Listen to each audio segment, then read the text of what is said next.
नमस्कार दोस्तों, अर्थर पॉइंट में आपका स्वागत और अभिनंदन है। और हम आपको दिखा दिए कि धीरे धीरे जो संधियाँ थी, क्या थी, संधियाँ थी, स्वर संधि, व्यंजन संधि और विसर्ग संधि, हमने उसको आपको सामान्य ढंग करा दिया था ना। तो अब आप टेट लेवल पढ़ रहे हैं, तो आपको टेट के लिए जो जितने महत्वपूर्ण थे हमने आपको पढ़ा दिया था। आज हम एक बार उसी तीनों संधियों का, यानी स्वर का भी, व्यंजन का भी और विसर्ग का भी क्या करना है, हमको समाधान करना है। यानी एक बार आपको दिखा देंगे ना कि सबको कैसे क्या नोट्स आप बनाएंगे ही ना, तो कैसे क्या करना है। ठीक है, तो आज आपको हम क्या करेंगे, संधि का संक्षिप्त रूप दिखा देंगे। ठीक है, कि समास पढ़ा दें। चलिए फिर आप लोग संधि अपने से पढ़ लेंगे। क्या पढ़ाएंगे आज हम? संधि के बाद क्या पढ़ना चाहिए हमें? समास। क्या? समास। ठीक है, आज क्या पढ़ेंगे हम? समास पढ़ेंगे। ठीक है, और अब देखिए हमारे टेट में सबसे ज़्यादा ही पूछा जाता है क्या, संधि कोई ना कोई पूछी जाती है और एक दो समास पूछे जाते हैं। क्या होता है, कोई ना कोई संधि या समास पूछे जाते हैं ना। तो हम क्या पढ़ेंगे आज? समास पढ़ेंगे। बोलिए समास बना के, जैसे हम आपको संधि पढ़ा रहे थे तो बताया था क्या कि संधि बनी कैसे है, ये बता रहे थे संधि बनी कैसे है ना। तो नंबर 1 समास बना कैसे है। ठीक है, तो इस पद को बनाने में हम सम क्या है हमारा,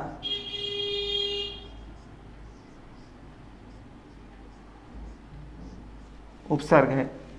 यानी क्या कि उपसर्ग सदैव किसी पद के आदि में ही लगते हैं, यानी कि प्रारंभ में ही लगते हैं। ठीक है, यानी पूछा है कि शब्दों के आदि में क्या लगता है, क्या बताएंगे आप?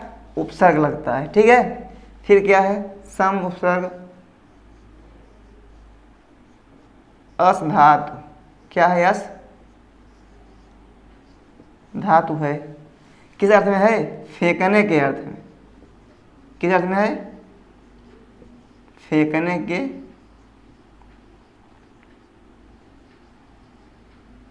अर्थ में है। ठीक है, यानी कि समास में ना इसका अर्थ क्या होता है हम बताएंगे। पहले हम समास बना कैसे ये भी देख लें। तो क्या है? सम उपसर्ग है, अस धातु है और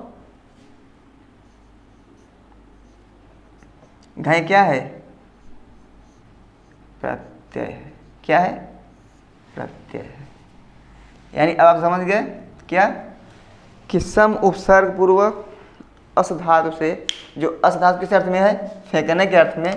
तो ये एक बार पूछा गया था एग्जाम में कि जो समास में अस धातु है वो किस अर्थ में प्रयोग किया गया है।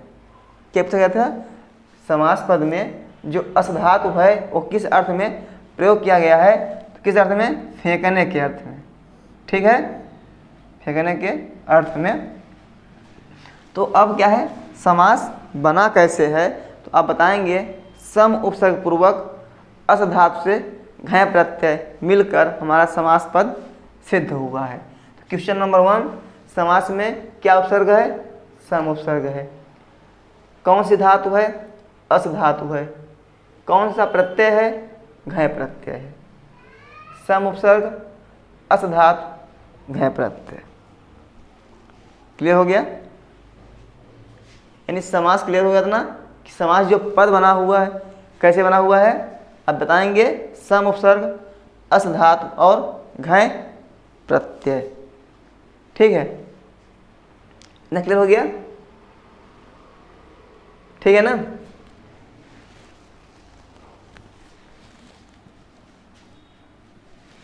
और समास का अर्थ क्या होता है? समास का अर्थ क्या होता है? संक्षेप। क्या होता है?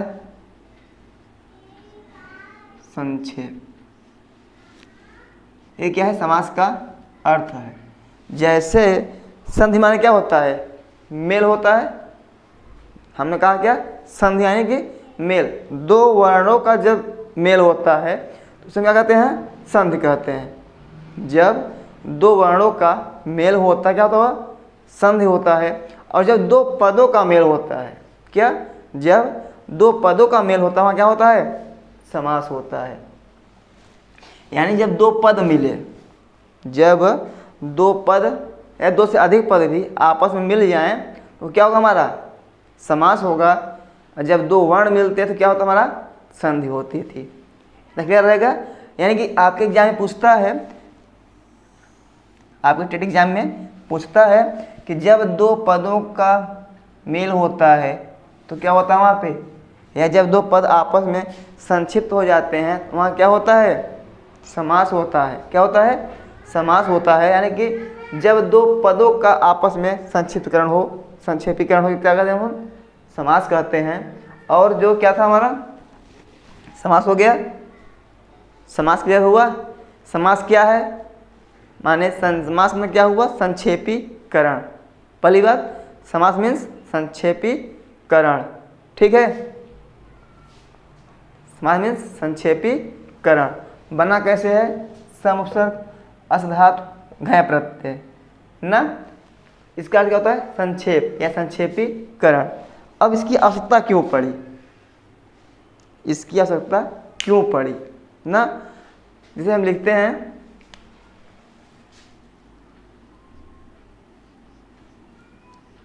दशरथस्य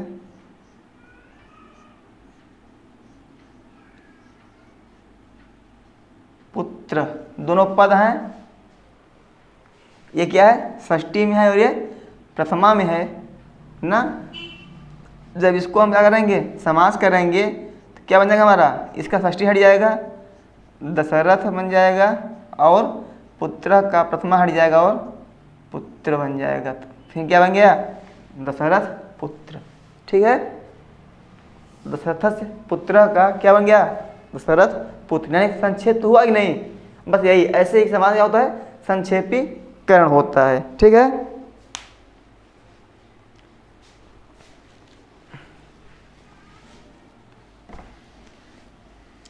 ये आप नोट कर लिए।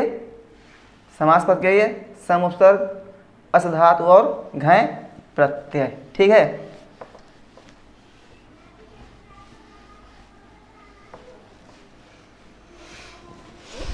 अनेक पदों का एक पद हो जाना क्या है? अनेक पदों का एक पद हो जाना क्या है? हमारा समास है। ठीक है?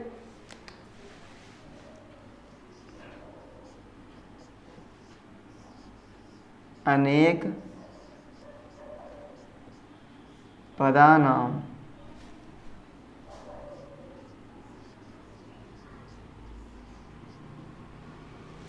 अनेक पदानाम, अनेक पदों का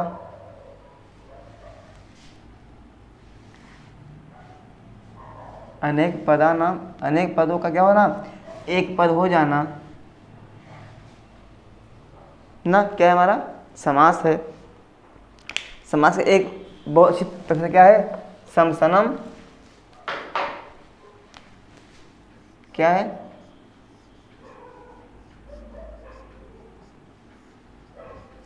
समास। ये आपके एग्जाम में पूछा जाता है। क्या पूछता है? समसनम किम। क्या पूछता है?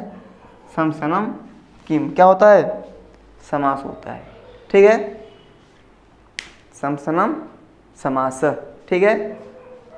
और समास जैसे होता है ना, फिर देखिए ये जो समास होता है ना, तो इसको दो भाग करते हैं। क्या?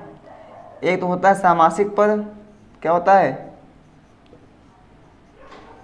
सामासिक पद ना। इसको क्या बोलते हैं हम? समस्त पद बोलते हैं। क्या बोलते हैं? समस्त पद। यानी सामासिक पद बोले या समस्त पद बोले। ठीक है? और क्या होता है? विग्रह होता है। पहला क्या था? समस्त और सामासिक पद। दूसरा क्या होता है? विग्रह पद।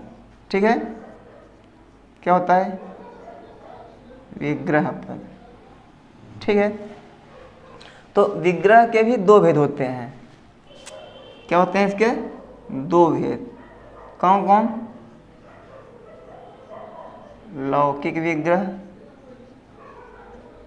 लौकिक विग्रह और अलौकिक विग्रह, लौकिक और लौकिक।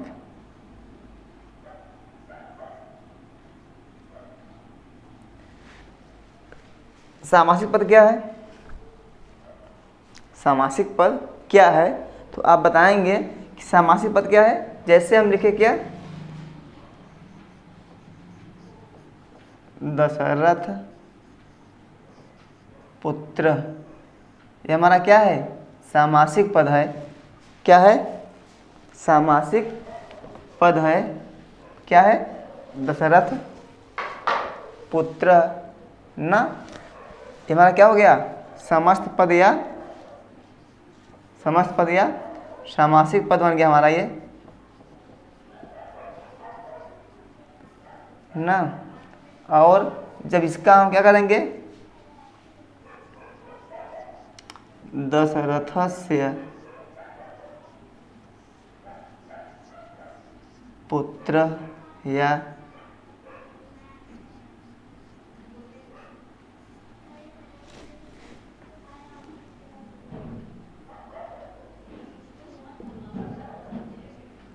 गस और पुत्र सु जब करेंगे ना, तुम्हारा क्या है? ये लौकिक है और ये अलौकिक है। यानी कि जो हमारा क्या रहता है, जहाँ पे समास समास नहीं रहता है, यानी कि सामासिक पद क्या है ना। तो सामासिक पद मतलब ये होता है जहाँ से उनके विभक्तियों को हटा दिया जाए। जैसे क्या है, दशरथ पुत्र में क्या कोई विभक्ति लगी है?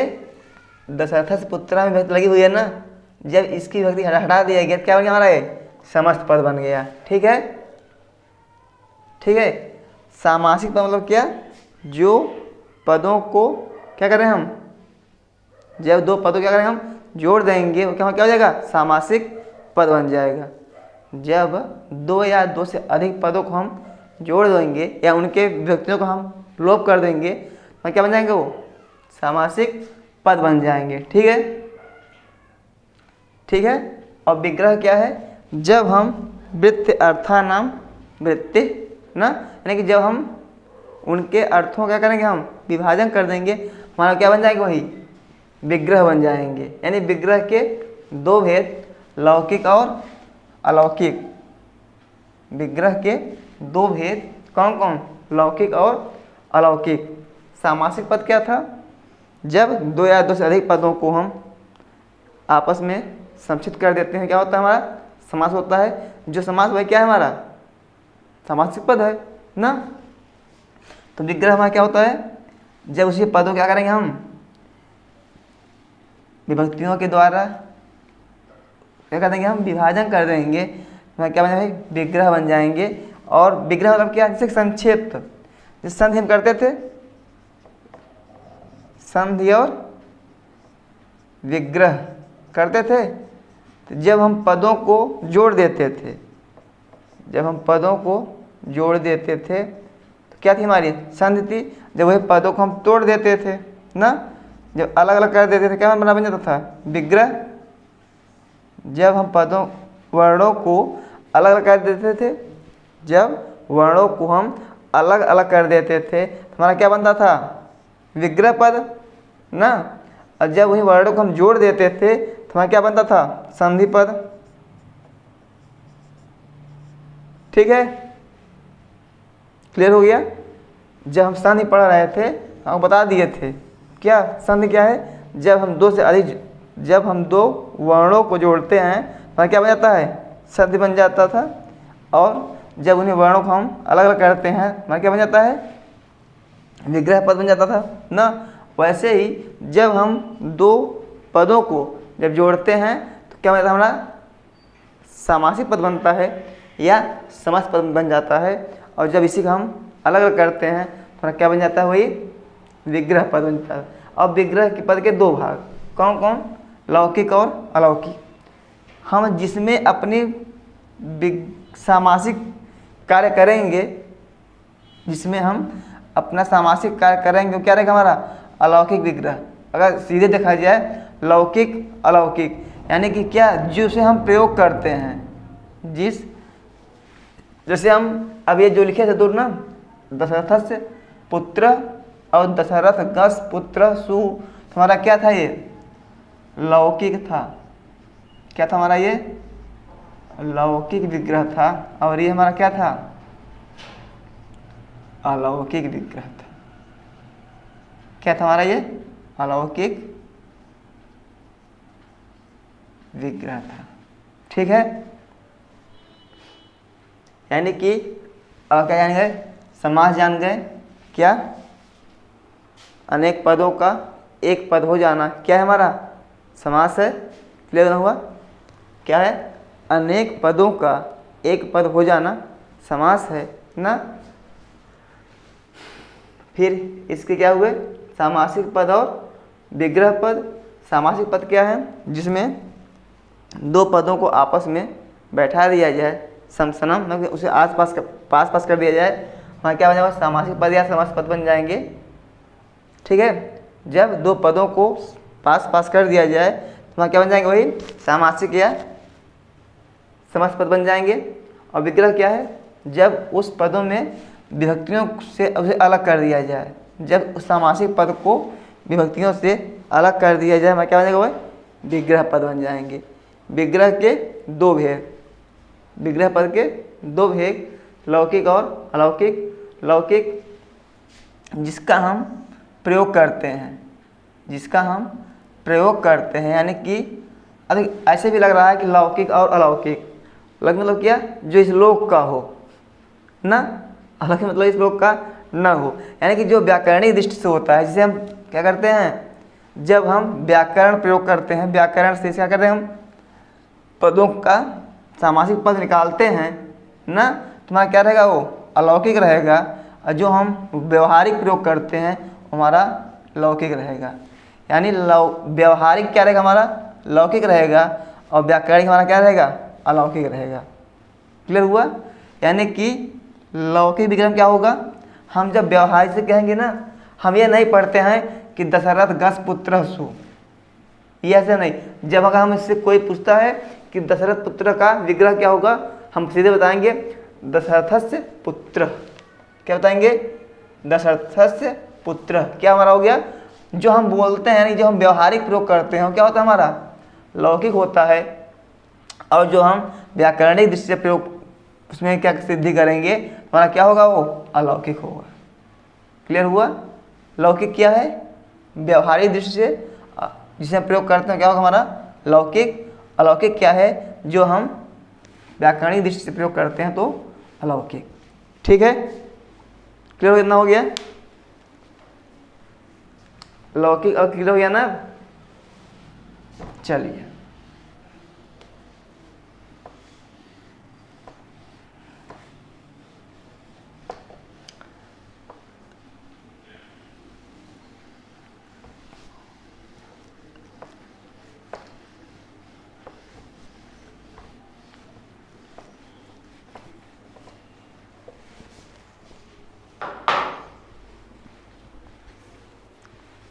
पूछता है कि समास के कितने भेद हैं।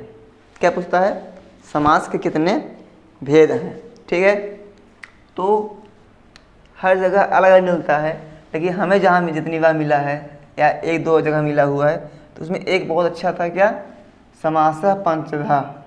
क्या,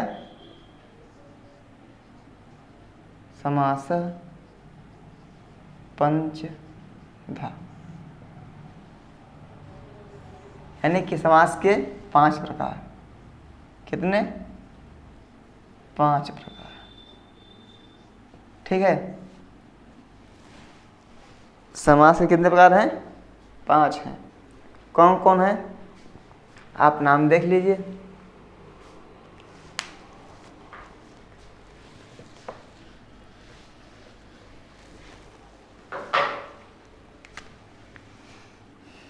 पहला क्या है,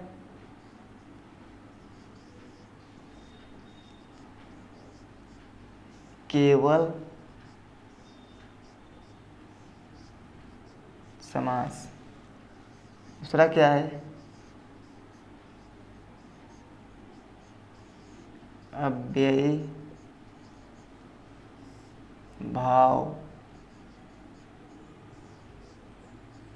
समास। तीसरा क्या है? तत्पुरुष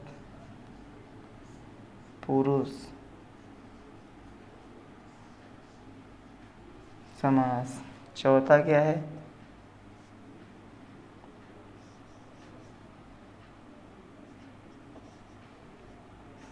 द्वंद्व केवल समास, अव्ययी भाव समास और तत्पुरुष समास, द्वंद्व समास। अब पांचवा क्या है? बहुव्रीहि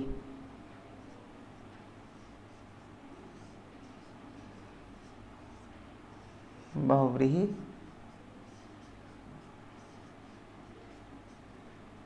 समास। ठीक है, ये हमारे क्या हैं? समास के 5 भेद हैं। ठीक है, अब इसमें लोग कमेंट करेंगे कि हमारे कर्मधारय कहाँ चला गया ना, द्विगु कहाँ चला गया। तो कर्मधारय और द्विगु जब हम तत्पुरुष पढ़ेंगे तो इसके 2 भेद होते हैं। क्या होते हैं? इसके 2 भेद होते हैं। कौन कौन? समानाधिकरण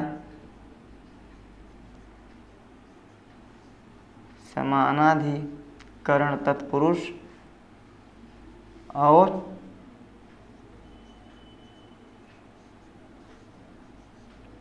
व्यधिकरण तत्पुरुष ना। तो जो समानाधिकरण है, अब इसी हमारे क्या आते हैं? इसी हमारा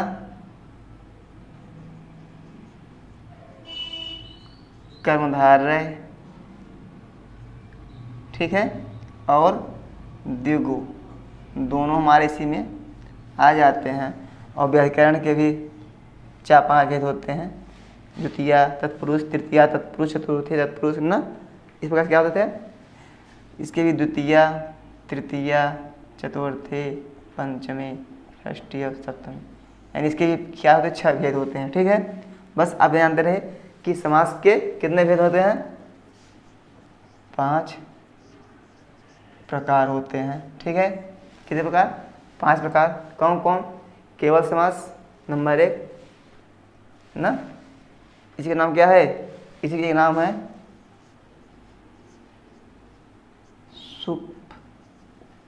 सुपा समास। क्या है ये? सुपा समास। ठीक है, और ठीक है, यानी केवल समास का एक नाम क्या है? सुपा समास। इसकी परिभाषा क्या दिया हुआ है? विशेष संज्ञा विनिर्मुक्त केवल समास। क्या है? विशेष संज्ञा विनिर्मुक्त केवल समास। यानी कि समास का जो केवल समास दिया हुआ है, इसकी क्या परिभाषा है? कहा जिसकी कोई विशेष संज्ञा न की जाए, हिंदी जानते हैं, जिसकी कोई विशेष संज्ञा न की जाए ना, हमारा क्या होगा? जिसकी कोई विशेष संज्ञा न की जाए, हमारा क्या होगा? केवल समास होगा। ठीक है, एक हो गया, पहला हो गया क्या है? जिसकी कोई विशेष संज्ञा न की जाए, हमारा क्या होगा? वो केवल समास होगा ना। और फिर कहता है कि जिस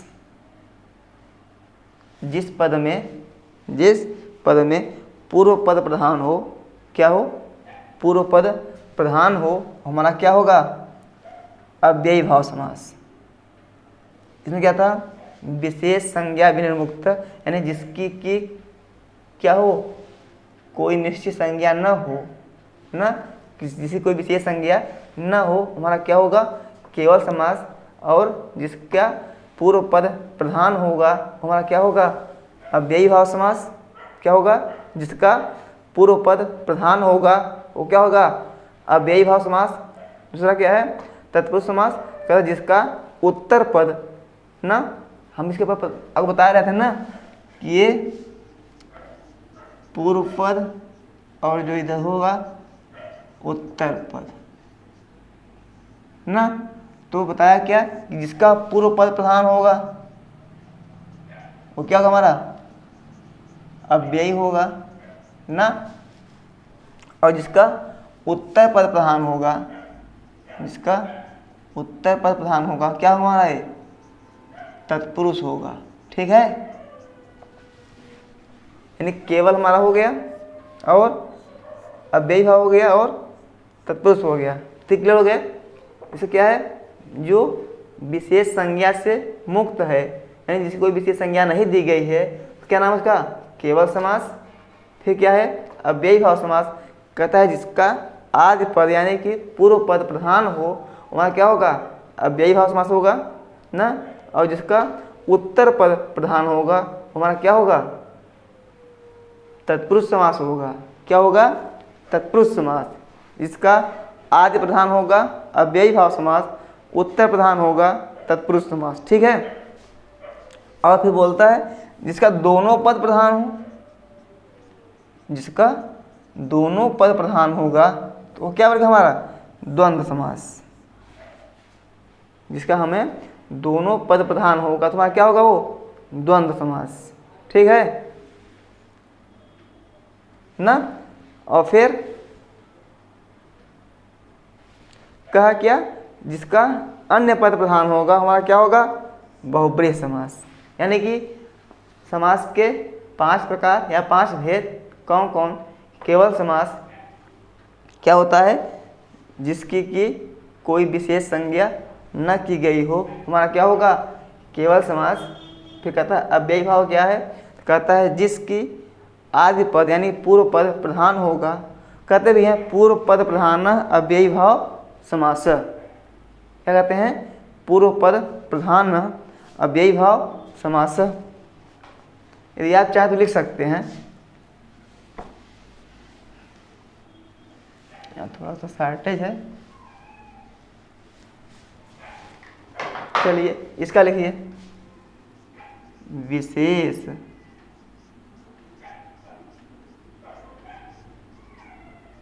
संज्ञा विनिर्मुक्त क्या होगा केवल समास।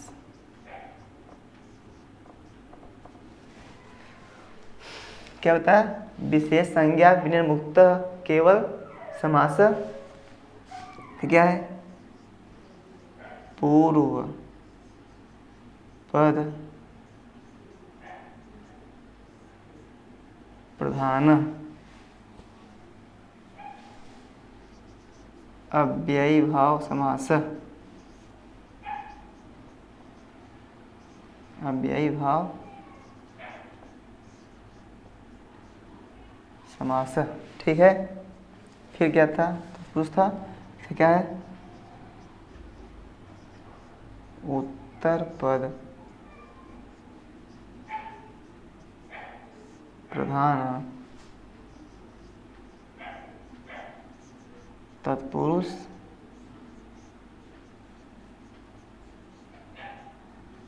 समास। ठीक है, फिर क्या था उभय पद प्रधान, उभय पद प्रधान द्वंद्व समास ना। क्या था अन्य पद प्रधान, अन्य पद प्रधान क्या होगा बहुव्रीहि। ठीक है, देख लीजिए एक बार पूछता है आप एग्जाम में ऐसे भी दे देगा विशेष संज्ञा विनिर्मुक्त क, ना। ये देगा विशेष संज्ञा विनोदतः किम क्या है, तो आप बताएंगे क्या है, केवल समास है। इतना दे के आप एग्जाम में पूछ लेगा, ऑप्शन दे देगा आपको केवल समास, अव्ययी भाव समास, तत्पुरुष या द्वंद्व ना, ठीक है। तो क्या है, केवल समास। ऐसे दे देगा पूर्व पद प्रधान ना, पूर्व पद प्रधान क्या होता है, कौन समास होता है, क्या बताएंगे आप, अव्ययी भाव समास। यदि पूछता है उत्तर पद प्रधान कौन समास होगा, तो तत्पुरुष समास होगा। अब इसके एक एक उदाहरण देख लीजिए ना। चलिए, जैसे होता है क्या है, जो केवल समास है, क्या है, केवल समास है। चलिए इसके उदाहरण यहाँ लिख दे रहे हैं, ठीक है। क्या है इसका उदाहरण, क्या है, आप एक देख लीजिए, बाकी हम भूत पूर्व क्या है, केवल समास है। या वागार्थाव्यू, वागार्था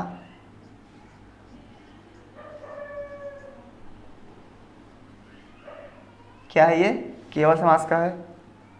और अव्ययी भाव समास के उदाहरण क्या है, क्या है,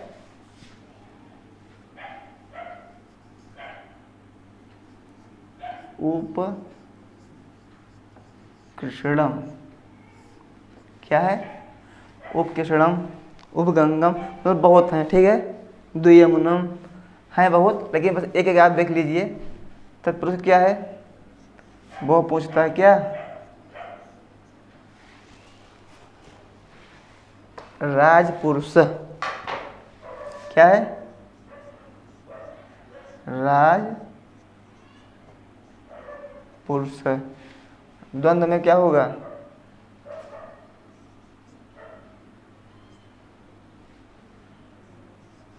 माता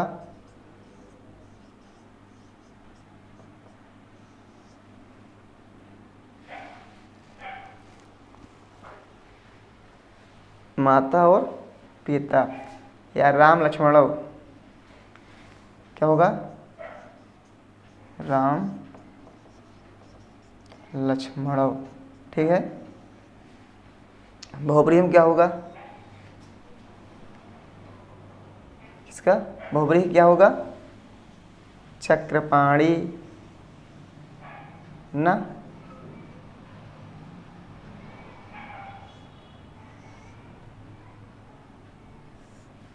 यानी आप एक एक देख लीजिए, बाकी जब हम डिटेल्स बताएंगे तो आपके काफ़ी उदाहरण बता देंगे, ठीक है। इसलिए से कम है थोड़ा सा।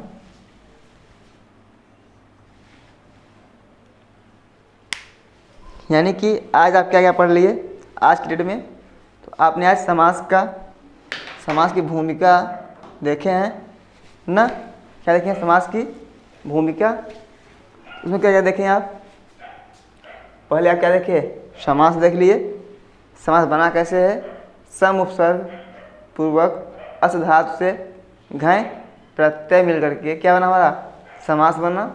और जो अस धातु थी वो किस अर्थ था, फेंकने के अर्थ में, किस अर्थ में था, फेंकने के अर्थ में, ठीक है। फिर समास में क्या होता है, तो कहते हैं कि समास में क्या होता है, समास का अर्थ होता है संक्षेपीकरण, क्या होता है, संक्षेपीकरण, ठीक है। फिर समास में क्या होता है, उनमें होता है समस्त पद और विग्रह पद ना। तो समास में क्या होता है कि जब दो पदों को या दो से अधिक पदों को आपस में मिला दिया जाए, उसमें क्या कहेंगे हम, समस्त पद या सामासिक पद कहेंगे ना। फिर क्या था, विग्रह पद, यानी कि उसको अर्थ को बताने के लिए जिसका हम प्रयोग करें, कि समास के अर्थों को बताने या सामासिक पद के अर्थों को बताने के लिए जिसका हम प्रयोग करेंगे, वहाँ क्या होगा, विग्रह पद होगा। और विग्रह को हम फिर दो भागों में बांट दिए थे, लौकिक और अलौकिक। लौकिक क्या था हमारा, व्यवहारिक था, और अलौकिक क्या था हमारा, व्याकरणिक था, ठीक है। फिर क्या था, हमने समास के 5 भेद बता दिए। कितने भेद, 5 भेद, कौन कौन, केवल समास, क्या पूछा है, विशेष संज्ञा विनय मुक्त केवल समास। फिर क्या था, अव्ययी भाव समास ना, क्या इसमें पूर्व पद प्रधान ना, अव्ययी भाव समास। फिर क्या था, तत्पुरुष समास। क्या था, उत्तर पद प्रधान तत्पुरुष समास। फिर क्या था, द्वंद्व समास। क्या था, उभय पद प्रधान द्वंद्व समास। फिर क्या था, बहुब्रीहि अन्य पद प्रधान बहुब्रीहि समास। ठीक है, यानी आपको क्या हो गया, ये पूरा हो गया। एक उदाहरण क्या दिया था हम, भूतपूर्व या अर्थाव्यू, अव्ययी भाव समास में उप के ठेड़न दे दिए थे। तत्पुरुष क्या थे, राजपुरुष। दोनों क्या दिया, राम लक्ष्मण और बहुब्रीहि क्या दिए थे, चक्रपाणी। ठीक है, बाकी अभी आपको जब डिटेल से हम बताएंगे तो इसके पूरे भेदों प्रभेद को हम आपको स्पष्ट कर देंगे। ठीक है, बस आज के लिए इतना ही। ठीक है दोस्तों, नमस्कार।